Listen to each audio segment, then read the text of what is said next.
I'm Deborah Hickok, and today I'm going to share with you the first in a series of mindfulness tools that Emily and I will be offering throughout this program. Do you ever wish that you had made a decision in a more thoughtful or poised way? Have you ever looked back on a situation and said to yourself, well, I wasn't able to think on my feet in that moment. I was so taken off guard. I couldn't think clearly or I would have given a different answer. If that's the case, you'll really appreciate today's tool. This particular tool is a series of 4 questions that can become a healthy habit for making decisions from a place of calm and clarity. You have these questions in your handout, so feel free to reference them. These questions allow us to be guided by our whole being rather than just one aspect of ourselves, our thinking.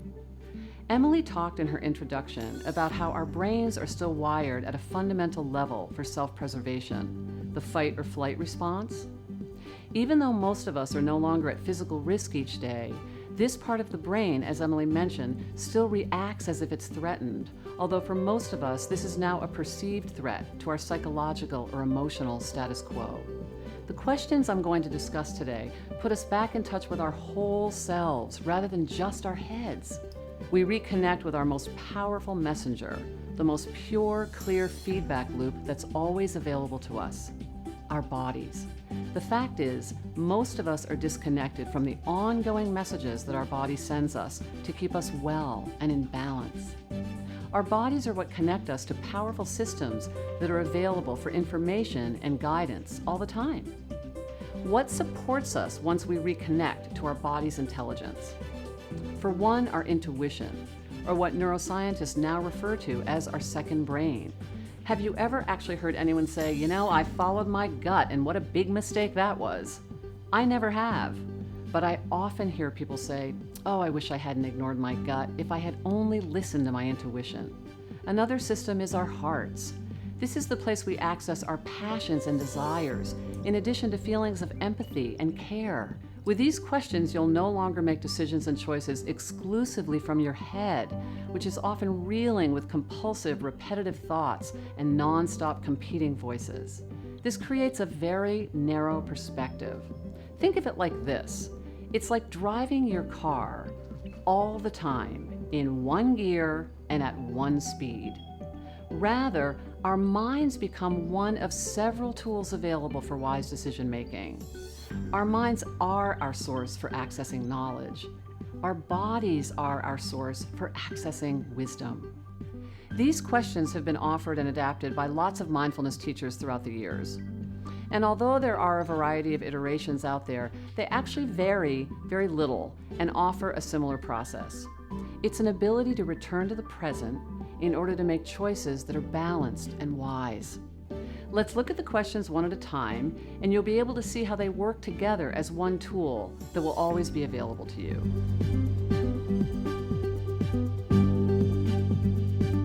Question number 1. What do I notice I am experiencing right in this moment? We know that no change takes place without awareness. This question develops your ability to witness, to back off of the event and observe and name what is being experienced. You become aware. You may notice specifically your physical sensations. What kind of thoughts are you thinking? What are the emotions you're feeling? You pay more attention to witnessing what is happening outside yourself in the situation. Just asking this question immediately creates space and distance. It changes our vantage point instantly. We become disentangled from what's happening, so we see it more clearly. One of my mindfulness teachers puts it very simply: with awareness comes choice. Question 2. Can I simply allow this experience to be right in this moment? Now that I've noticed and named what I'm experiencing, can I allow it rather than resist it? This is one of the cornerstones of presence. Turning away from what is happening by judging it, labeling it, complaining, or denying, all of which create negativity, won't make it disappear or go one bit more smoothly. We put ourselves at a great disadvantage by not making space for allowing what's happening anyway, so we can more clearly understand it. Allowing means moving out of resistance and into acceptance. Now, this doesn't mean that you have to approve of or condone what's happening. Allowing is a conscious acceptance, because anything other than allowing is really poor energy management, because acceptance of any kind of a situation has to first take place in order to then make a wise decision about what you want to do. Does it make sense to make decisions without all of the information? Allowing first gives you much more information. Our most productive response will happen when we ask ourselves if we can allow rather than resist. What's happening? Question 3. Can I bring compassion into this moment, into this experience? This is the one that people really struggle with, because it doesn't feel so familiar for us to be kind to ourselves. Although interestingly, this is not universal. It turns out that self-criticism and even self-hatred being a more comfortable or familiar experience for people, which is what I often hear from my clients. It's easier to be hard on myself. It feels more familiar. It turns out that this is unique to certain cultures, sadly, including the American culture. It turns out that this negative self-referencing is not a natural part of us. It's a learned behavior. The good news is it means it can be unlearned. If compassion seems too out of reach for a lot of my clients, I ask them to just experiment with coming to a more neutral, less charged perspective. Maybe we can just work on lifting and releasing a little of the judgment or shaming or blaming that you're in about your experience. Even doing this as a small first step can bring a really important shift. This question, can I bring in compassion, is about understanding our own humanity. We are having a human experience. This means it's flawed. There's always more to learn. It's not perfect. Compassion means not setting ourselves up for that elusive perfectionistic standard. This question reminds us that it's actually natural and true to not always get it right. Question 3 opens us to a more heart-centered perspective. And yes, there is a place for compassion in business. I work with many top-level managers and executives who have learned how to become more compassionate as they deliver consequences, bring difficult news about organizational changes, have tough conversations, and even fire people. There's a quiet strength and composure that we access when we're a compassionate communicator. Question 4, the last question. It's a culmination of the first 3, which I'll quickly review to show you how they lead us to the final question. In question 1, we learn to be an observer and develop the muscle of awareness. The second question, can I allow this? It provides a little space and breathing room for what's showing up anyway, and how can this not be helpful? We learn at this point that what we resist will persist and in fact become inflamed. So we come out of resistance and into acceptance. This makes way for question 3. We're invited by question 3 to turn the heat down and remember, we are all connected by being human.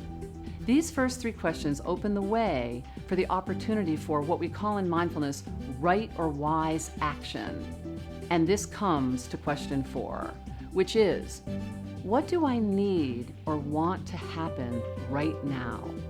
This final question opens up avenues that are not available to us when we're not present. And what happens is the answer becomes clear. Insights often show up. You may take action. You may decide that inaction is the best response in this moment.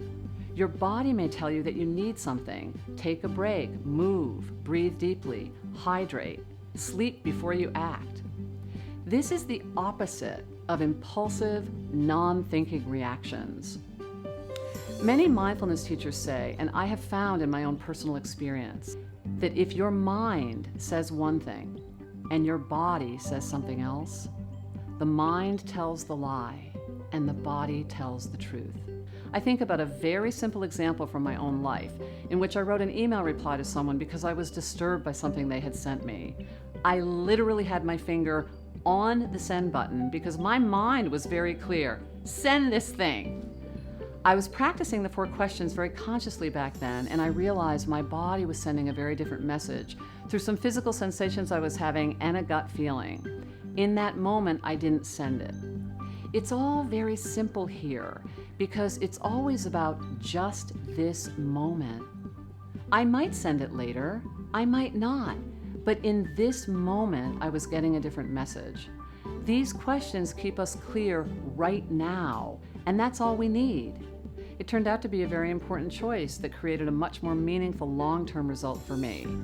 Just a couple of days ago, I read a statement written by a renowned mindfulness teacher, and it said in part, I quote, "The basis for true change is freedom from negativity, and that's what acceptance implies. No negativity about what is, and then you see what this moment requires. What is it that is required now?" End quote. Who would not want his or her own team of trusted advisors consistently available for guidance in wise decision making? When you slow down by asking these 4 questions and you consult your whole self, this is exactly what you will have.